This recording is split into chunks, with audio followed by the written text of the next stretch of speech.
पता है अल्लाह को राजी करने का सबसे आसान तरीका क्या है? नमाज। नमाज तुम्हारे और अल्लाह के दरमियान मौजूद हर फासला ख़त्म कर देती है। और अल्लाह को अपने बंदे की सबसे प्यारी बात यही लगती है जब उसका बंदा उसके पसंदीदा अंदाज से उसे मनाता है। जब तुम अल्लाह की मोहब्बत का हक अदा करने के बाद अपनी मोहब्बत की आरजू करते हो ना, तो अल्लाह उस आरजू पे यकदम कुन फरमा देता है। और फिर अल्लाह कहता है, तूने मुझे मेरी पसंद से राजी किया है ना, तो मैं भी तुझे तेरी ही पसंद से राजी करूँगा। कायनात में कोई भी अमल और कोई भी इबादत ऐसी नहीं है जो नमाज की तरह अल्लाह को फौरन तुमसे राजी कर सकी।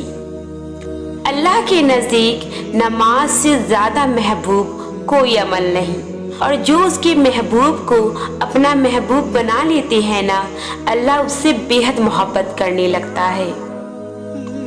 जो सजदों में सुस्ती नहीं करती, फिर अल्लाह भी उनकी दुआओं की कबूलियत में ताख़ीर नहीं होने देता।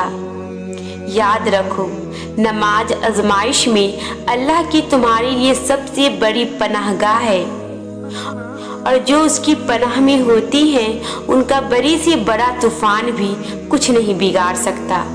अल्लाह हमेशा उनकी हिफाजत करता है। नमाज तो तुम्हें और तुम्हारे रब के दरमियान एक गुफ्तगू है, जिसका आधा हिस्सा अल्लाह को उसकी हम्द सुनाकर राजी करना है, और आधा हिस्सा अपनी दुआओं को उसकी बारगाह में रख देना है। तो बताओ, क्या नमाज से भी प्यारी और पुरसुकून कोई इबादत हो सकती है?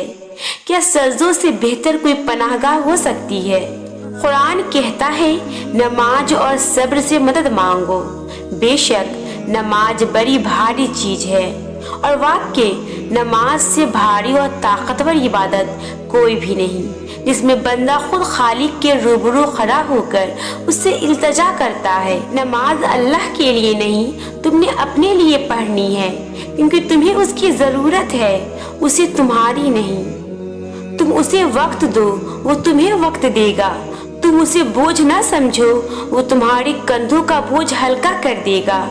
तो फिर नमाज नहीं छोड़नी, क्योंकि पहला सवाल रोज़े महशर इसी का होगा, और अगर पहले सवाल पे ही फेल हो गए तो कहाँ जाओगी?